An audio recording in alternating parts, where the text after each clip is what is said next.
Al-isti'anatu bi ghairillah, ang paghingi ng tulong sa iba bukod sa Allah, mga anyo at hatol nito.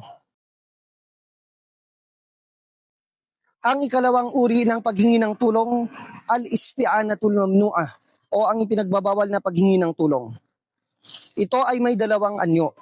Ang una, ang paghingi ng tulong sa taong buhay sa mga bagay na tanging Allah subhanahu wa ta'ala lamang ang may kakayahan na magsagawa nito. Halimbawa na lamang ang paghingi ng biyaya o rizko sa kapwa-tao, o paghingi na alisin ang anumang kahirapan upang madama ang ginhawa. Ito ay ipinagbabawal at hindi pinahihintulutan ng relihiyong Islam dahil ito ay kabilang o nahahanay sa tinatawag na pagtatambal sa Allah subhanahu wa ta'ala o shirk. Dahil Allah subhanahu wa ta'ala lamang ang may kakayahang magsagawa nito, dahil sino man ang humingi sa iba maliban sa Allah, siya ay may i'tikad o paniniwala na sila ay may kakayahang mamahala sa sansinukob o yung tinatawag na at-tasarrufu alal qawn, na siyang naglalayo sa katuruan ng tauhid. Ang ikalawang anyo ng al-isti'anatul mamnu'ah o ipinagbabawal na paghingi ng tulong sa iba maliban sa Allah subhanahu wa ta'ala. Ito ang paghingi ng tulong sa mga patay.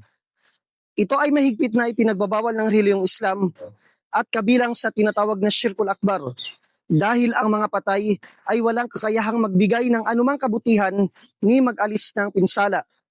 At ang mga taong gumagawa nito ay naniniwala na ang mga patay ay may kakayahang magpasya at mamahala sa kalangitan at kalupaan, isang bagay na tanging sa Allah subhanahu wa ta'ala lamang nauukol. Katotohanan, ang paghingi ng tulong na dapat isagawa ng isang mananampalataya bilang pagsamba sa Allah subhanahu wa ta'ala ay yaong nagtataglay ng kababaang loob at ganap na pagtitiwala at pag-asa sa Allah subhanahu wa ta'ala.